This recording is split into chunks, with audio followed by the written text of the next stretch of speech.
Hi, welcome to 13 Ways to Prevent Suicide in the Digital Age. We are going to be speaking today about preventing suicide kind of in the backdrop of a Netflix show, 13 Reasons Why. And my name is Dr. Lori Evans. I am the Director of Psychology Training here. I'm joined by Samantha Busa, who is one of our postdoctoral fellows in the Anxiety and Mood Disorder Service, soon to be on faculty here. Thank you. So if you have any questions, you can submit them at any time by typing them into the question pane on the control panel. That's on the right side of your screen. So we'll answer any of your questions at the end of our presentation. So just to start, we think that suicide prevention and awareness is important all times of the year. I think what sort of prompted us to put this webinar out on such sort of short notice was the Netflix release of 13 Reasons Why, but we also want to make note that it's important to be focusing on suicide all the time. But the show was released by Netflix on March 31st of 2017. One of the executive producers is Selena Gomez, who's very popular with teenagers, and so definitely has, I guess, sort of a spotlight within the teens that we work with. The 13 Reasons Why was based on the book by Jay Asher. So that came out about 10 years ago. And so the book sort of was here and then kind of put into place. And it chronicles a teen, so Clay Johnson's experience of listening to tapes created by a friend who died by suicide. Her name's Hannah Baker. And these were given to him after her death. And so each episode focuses on a different person who contributed to a series of events that occurred which contributed to Hannah's mental health. One of the things we know is that suicide is really a public health issue in general, that it's the third leading cause of death for kids from ages 10 to 24. 4,000 kids lost their lives last year due to suicide. 157,000 youth were seen in emergency rooms because they needed medical care for self-injurious behavior. It's also, we know that it's not even just the act of trying to kill yourself, but the idea is that 16% of 9th through 12th graders think seriously about suicide, and 8% have actually tried to take their own lives in the past 12 months. That's why when we see a show like this, we know that we really have to address it in many ways. And we're going to do our kind of warning in the beginning that you will see that there are lots of resources available out there, and that's our take-home message. Resources are available. Absolutely. In terms of risk factors for suicide, I think the research tells us that there are a number of things that might predict someone being more likely to attempt suicide. However, what I want to make clear is that just because you have one of these risk factors does not necessarily mean that you are definitely going to commit suicide at some point. I think that's important for families and providers to understand. History of previous attempts is one of the biggest risk factors for completed suicide. A family history of suicide, history of depression or other mental illness, alcohol or drug abuse, stressful life events or a loss that has happened in the recent past, easy access to lethal methods, so guns or pills or anything else in the home or outside of the home with easy access, exposure to suicidal behaviors of others, so either in person or through the media, and incarceration. Just to go back a little bit, it's why when parents want to know what they can do, literally it's that guns shouldn't be in homes, and if they are in homes, they really need to be locked up. The idea that we know that suicides in Great Britain decreased when aspirin, which can be very lethal, was put in blister packs, because if kids can grab just a big bottle of it and take it, that's a problem. These are things that parents can take care of. Alcohol in the home, make sure it is locked up, not available to kids. If you have a kid who has maybe engaged in some cutting behavior or you're afraid, how many times have we said to families, put the knives away, just put them away? So things like that, these are things that parents can do even now. Yeah, absolutely. So we also talk about warning signs for an imminent risk of suicidal behavior. So when kids talk about threats, when they write notes, when they're telling you how they are planning to commit suicide, online posts. And this is where even the show 13 Reasons, we've heard now like someone say, ooh, I got a 13 Reasons note. So it is out there, it is real. These are things that you can be sensitive to. Or when they refer to themselves as, oh, I'm Hannah, and we've heard these things. the online posts, it is really important because some of these things go through schools. You know, I always talk about, I like when principals are really aware of what their kids are posting. You know, there was a principal at a really wonderful high school here who, there was a post about someone who was feeling suicidal, and what that principal did was they tried to find who it was, they couldn't. Then he sent out a letter to the entire student body saying, if someone needs help, please come and talk to us. When I greet you in the morning and I say hello, I really mean it, we care, we want to help.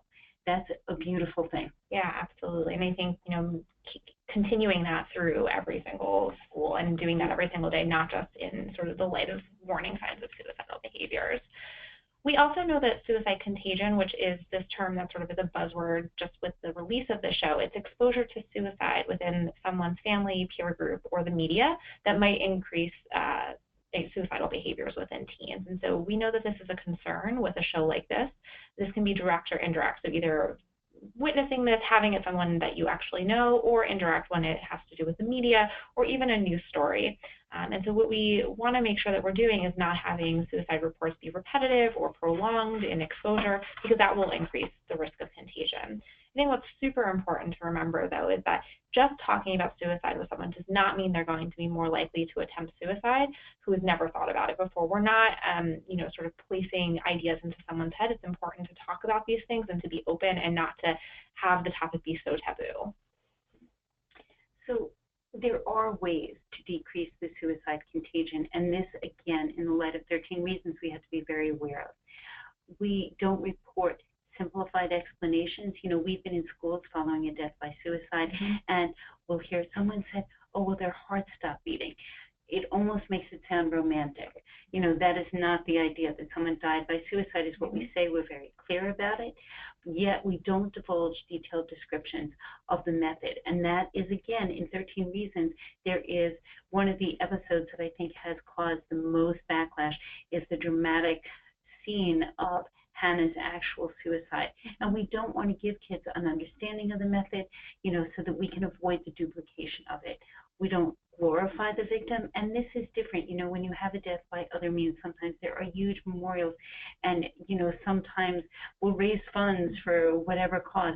Here, we don't want to do that. We want to make sure that people know that this was not a choice that we are endorsing. It doesn't serve a purpose, and like Hannah comes back and she can kind of haunt people and, you know, come in their dreams, and that's, we don't want to make it that glorified. It's not achieving a personal goal here, and that is a really important thing. We want to really provide teens with resources, but just like Sam was saying before, we don't want to wait until something happens and then provide it. That the show is very descriptive about, oh, all of a sudden there are all these suicide prevention things. We want to do it before, during, and after. We want it to be out there. It's also this idea of providing mental health services to kids exposed to a death by suicide, and that we want to be there. You know, part of what I object to in these depiction in the show, Selena Gomez, you know, I'm sure she talks about her own struggles, probably had access to incredibly good health care, given money and resources. Not everybody has that ability. So what we want to do is we want to provide free services, and we know that there are hotlines kids can call, as well as really using their school counselors. And that's why the depiction of a school counselor in a negative light is not going to help people access free services. Absolutely. On the other side, I think shows like 13 Reasons Why can be entertaining. Both Lori and I, quote unquote, binge watched it, as you would say, partially because our patients were bringing it to us as something that they were concerned about and that they wanted us to know about. But again, this is one of those shows with the highest viewership for anything on Netflix. I mean, to think about that, Netflix has such a huge library of shows, and shows like House of Cards are on the sort of the same level in terms of the ratings. It has 5 out of 5 stars on Netflix, an 8.8 rating on IMDb when I last checked. I mean, the characters are pulling for you. They want you to be interested and care for them. And so I think that's why, you know, this has been kind of promoted within the creator community. And it's also, you know, look at it. One of our own media people who's in with us today said, I can't wait for season 2. So, you know, we know it's interesting. People want to watch it, you know, and there are very intriguing characters that toll for all of us in little ways. Yeah, and I think one of the things that Netflix has done that has been really positive in the wake of a lot of the negative press that has come out has been to add a warning in the beginning, whereas before it was only warnings for the episodes that depicted a sexual assault as well as the suicide. So I think that Netflix is trying to sort of control some of that and say, okay, here, like, let's put a warning out there. This does contain material that is sensitive, and then also having a rating of mature audiences for it. You know, the other thing that we know is we want to say as parents, like whenever we do this, like, don't do drugs, don't have sex, you know, it's kind of like a mean girl thing. And we also know that doesn't work. The minute you say you absolutely cannot watch it, I had a kid who said, oh, yeah, they sent a notice home, and so I immediately watched it. All right. That's what we want to say to you is if kids don't watch it, great, we want to give them a way to do that. But because kids are watching it, what we're recommending is if they're watching it, watch with them. You know, season 2 is coming out, so they may watch that as well. They need to be able to ask you questions, to have you prepared, to have conversations about the show itself and about a death by suicide. Don't be afraid to ask your kids, have they watched? It may pique their interest, but then you can have a discussion about it. I would much rather do that than have a kid who's watching and being triggered or upset by it and not know that they've even done it. And even if your child hasn't watched it, just knowing the names of the characters can be helpful. Something that came up for me this week, I had a parent who had not watched the show. Their child had watched the show, and this child was being bullied, and someone said, you know, why don't you go Hannah Baker yourself? And mom saw that and knew what that meant and was able to have a really meaningful conversation with her daughter. And I think that really helped because the daughter was like, oh, you're in, you know what's going on, and also felt really supported by mom by sort of sticking up for her and bringing it to the attention of the school. So again, just another example of, you know, why it's so important to have awareness. And just like we mentioned before, inadvertently, 13 Reasons Why may romanticize this idea of suicide. You know, what it's sometimes when kids are upset or they're being bullied, they have this fantasy of like, oh, I'll get revenge, and this will teach them, and this will show them how upset I was, and then they will feel bad. And in some ways, that's what was happening in the show, and that generally doesn't happen. It's also when we say sometimes people, when they are suicidal, believe that suicide is a solution to their problems. And sometimes we say it's like a permanent solution to a temporary problem, that you may see the world as hopeless, but it is not. And so what we try to do is say we can find other solutions. There, you know, this idea that it is the only solution is never the correct answer. We also know that sometimes we know that suicide, sometimes we don't like the idea of blaming people because people do have a choice and they may choose this as an option even though it's not.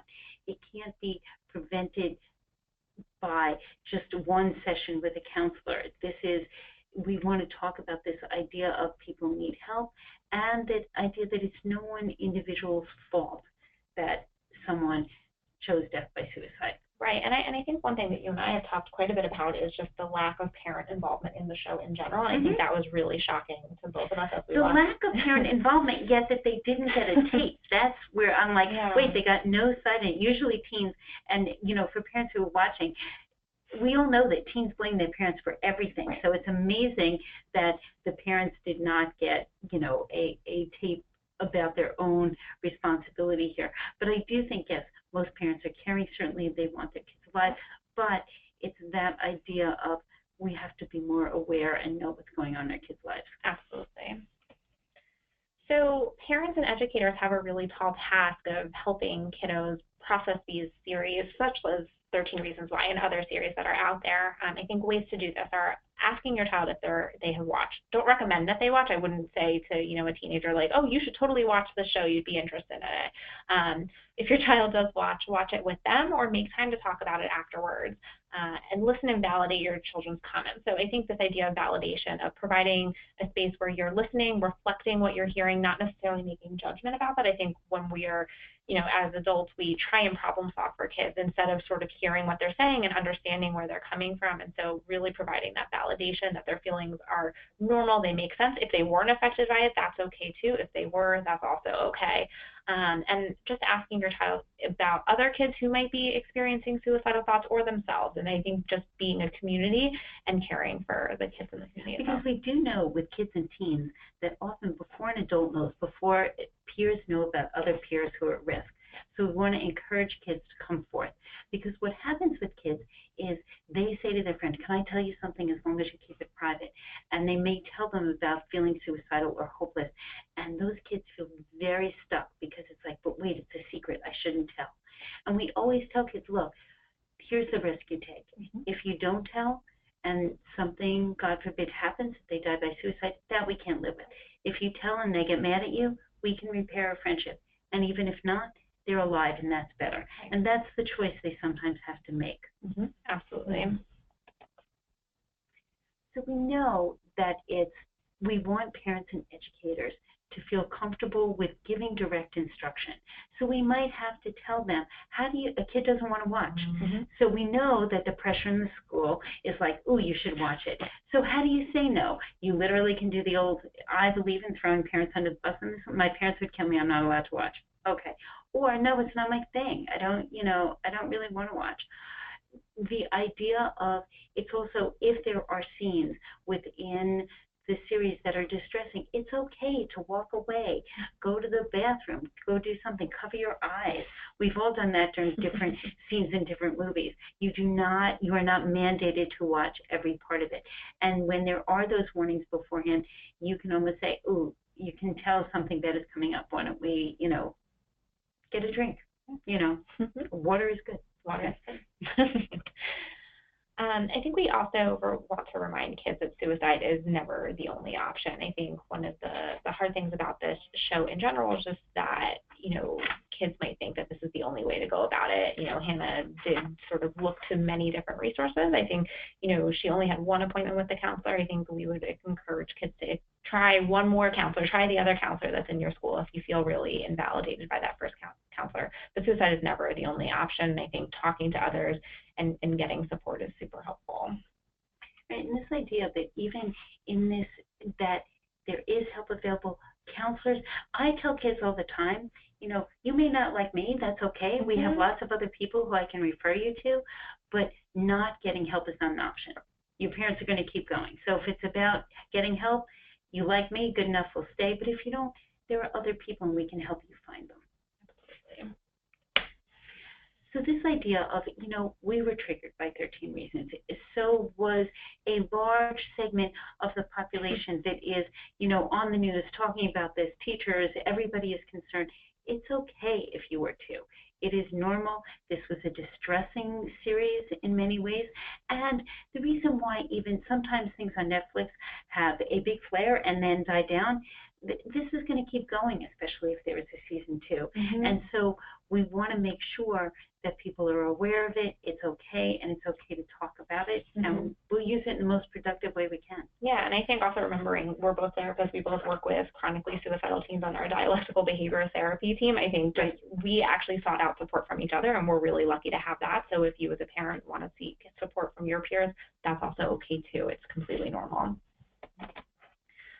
So again, reaching out for support is okay. So we want to normalize seeking help, normalize that going to a therapist is not something that is shameful, not something that you should be, worried about. If you're worried that the show has triggered your child, mental health support is available in schools or at clinics, or, even just talking to a teacher. Sometimes having someone other than mom or dad or grandma or grandpa is really helpful. And so remembering that there are other resources available. And be sure that kids who are in your life know that mental health providers can be more validating than what was portrayed in the show. And I think the take home is hard, because if you have a kid, they watch the show and say, oh my God, sometimes I want to kill myself. Again, parents panic. Like, oh no, what do you mean you want to kill yourself? Again, what we want to do is validate, wow, life can be very distressing, and that's what you mean by this idea of validating how they feel, and then find out what they really mean. Most kids who say that don't mean that they have a plan and that they're going to act on it, but it does reflect a level of distress that we want to take seriously. Absolutely. So finally, I just want to provide some resources here. So the National Suicide Prevention Lifeline, there's also online chatting through the National Suicide Prevention Lifeline. You can text START to 741-741 to talk to a trained professional. And then the National Alliance on Mental Illness also has some great resources related to suicide.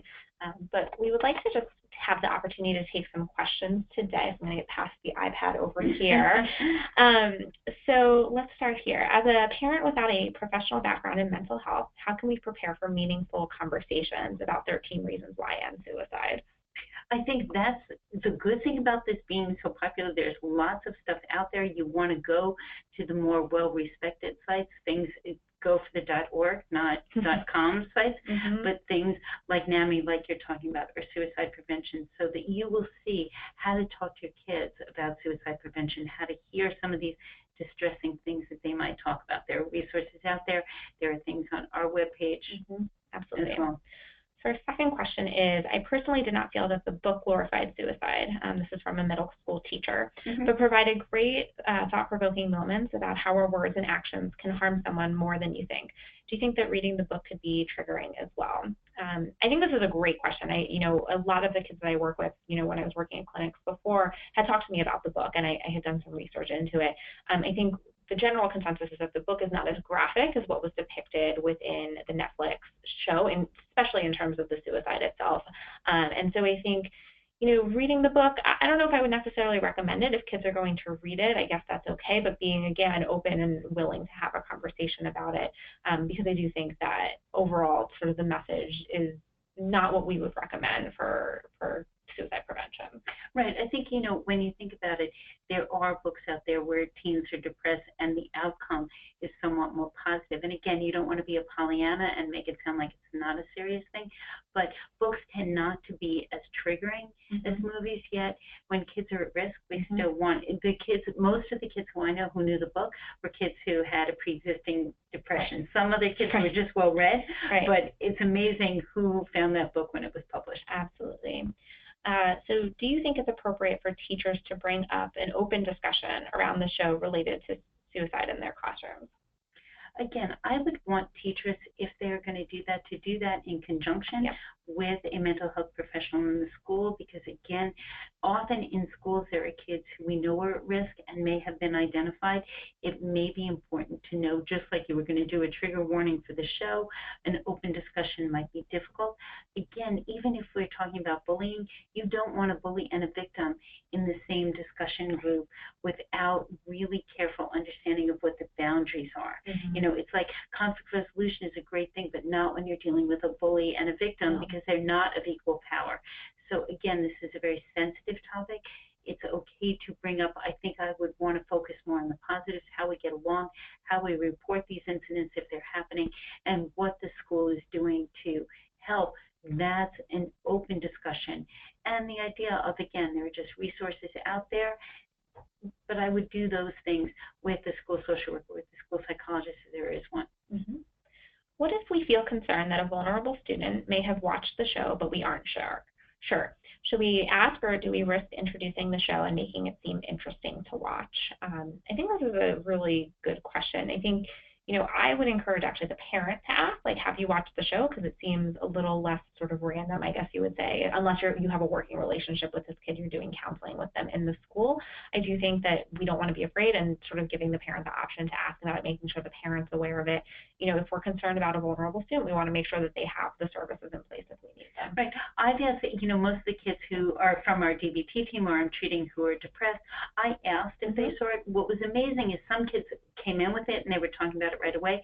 Other kids were not, but yet when I asked if they watched it, it was a floodgate of what they wanted to talk about. I think they assumed, because I'm like really old, that I didn't watch it. So it was really good that, no, I had watched it and let's talk about it. Yeah, absolutely. And I think even outside of our DBT team, I actually found that more of my kids who are not sort of chronically suicidal actually came in really distressed about it and wanting to talk about it. So again, asking the question does not hurt at all. My parents don't acknowledge mental health. They don't think there is such a thing as even being depressed. How do you approach a parent like that if you are having suicidal thoughts? It is a hard one. It is. I think this is, the whole idea of stigma behind mental health issues is so significant still in our country and in different cultures and with specific parents who, don't hear. I think it is one of the things that Child Study Center works very hard at destigmatizing mental health issues. That's why we have radio shows. That's why we have workshops. That's why if you come into our waiting room at 3:30, it is so crowded. It is like a playground out there because it's this whole idea of normalizing getting help.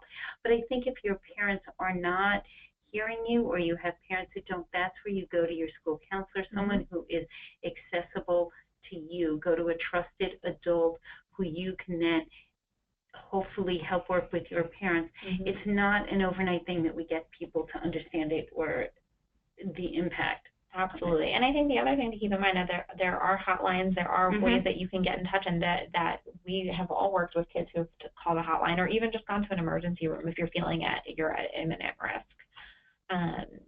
Can you provide resources or suggestions to help youth who have lost a peer or friend by suicide?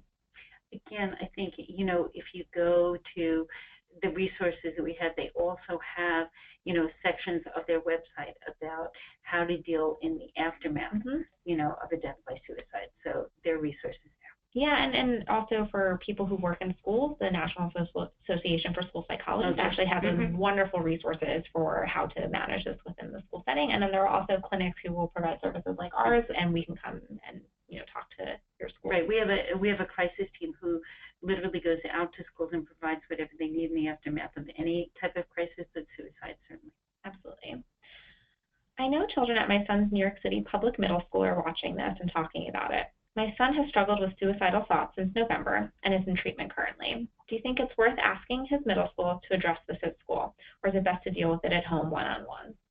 Again, I think what I'd want to do is talk to your son first about are people talking about it in school, and then this idea, it is fine to call the administrator, call the guidance counselor, see what the school is doing, and if they have given access to our webinar, to support services out there, because I think my guess is if it's in a New York City public middle school, there's buzz about it. They're talking about it. Absolutely. Is it okay to tell my preteen kids that I know someone who committed suicide without saying how, and point out how sad it was and that they're never coming back? Yes. I think we do have to be careful, again, how we present it, like we said, but this idea that it was not a glorified thing, that it was said that that person is not part of our lives, and that even if they stayed, that they would have been able to get help and feel better, and that you miss them even if they were depressed. That's not a reason to die by suicide. Absolutely, and I think remembering that kids are going to come in contact with someone who may complete suicide or know someone who, has a friend of a friend, and I think just remembering our statistics in the beginning, of course, our goal is to have 0 suicides, but again, this is a public health issue, and so just remembering that your kids will come into contact with this, so not shying away from talking about it. Is it okay to acknowledge to your kids that things like bullying, assault, etc. are contributing factors to suicide? Even though it might not be the cause, I wouldn't want to minimize the correlation between bullying and suicide. No? I think the issue, what we know, and this is where it's interesting, we used to believe that kids who were bullied sometimes had a vulnerability for some of these things. What we now know from the research is someone who is perfectly neurotypical beforehand, bullying can affect them and create anxiety or depression where it didn't exist before. And we know that not only of the victims, but of the bullies and the bystanders, my pet peeve, so that it affects everyone. And I think that is important to know, that bullying is a huge impact. Even if you see someone being bullied and you don't respond, that can create depression in a kid. So again, that leap to suicide is not a chasm. It is a short leap, but yet it is the effects of depression and anxiety, and that we do have an impact on people around us. Absolutely. So our last question for today is, can you provide a link for teacher resources, guidance counselor resources, and parent coordinator resources? So we have our resource slide within the webinar, and that will be attached to the recording here. And then also looking up the National Association for School Psychologists, they have some really great resources for schools, for teachers, parents, and school psychologists themselves. So we just want to thank you for joining us today on behalf of the Child Study Center. Once you leave the webinar, you will receive a survey, and we would appreciate if you could complete it for us. It helps us with our planning. You will also receive a follow-up email within a day or two with a link of our recording today. We hope you can join us for our next webinar with Dr. Rebecca Berry, More Than a Pesky Habit, Helping Children with Body-Focused Repetitive Behaviors, and that's on Tuesday, May 16th at 1 o'clock. And thank you again.